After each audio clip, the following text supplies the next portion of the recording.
গাজীপুরে সাংবাদিককে কুপিয়ে ও গলা কেটে হত্যা, চাঁদাবাজির বিরুদ্ধে লাইভ করাই কাল হয়ে দাঁড়ায়। ভয়াবহ এক হত্যাকাণ্ডে কাঁপছে গাজীপুর। চাঁদাবাজির বিরুদ্ধে লাইভ করার কয়েক ঘণ্টার মধ্যেই প্রকাশ্যে খুন হলেন এক সাহসী সাংবাদিক। দুর্বৃত্তদের ছুরিকাঘাত ও গলা কেটে নির্মমভাবে হত্যা করা হয়েছে তাকে।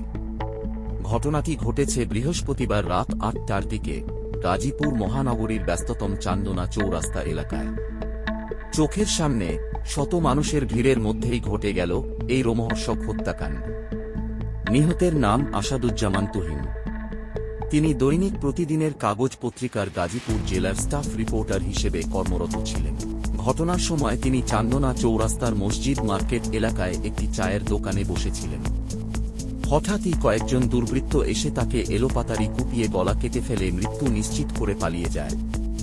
বিশ্বস্ত সূত্রে জানা গেছে, নিহত সাংবাদিক তুহিন কিছুক্ষণ আগেই ফেসবুক লাইভে এসে গাজীপুরে চলমান চাঁদাবাজির চিত্র তুলে ধরেন।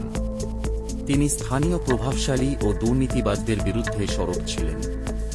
তিনিই হয়তো জানতেন না এই সাহসিকতা তার জীবনের জন্য কাল হয়ে দাঁড়াবে। পুলিশ জানিয়েছে, প্রাথমিকভাবে এটি একটি পূর্বপরিকল্পিত হত্যাকাণ্ড বলে মনে হচ্ছে।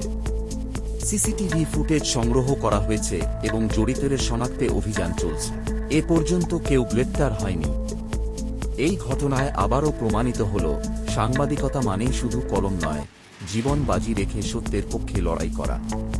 তুহিনের আত্মা শান্তি পাক এবং অপরাধীরা দ্রুত আইনের আওতায় আসুক, এই হোক আমাদের প্রত্যাশা। এরকম আরও আপডেট পেতে আমাদের চ্যানেলটি সাবস্ক্রাইব করুন।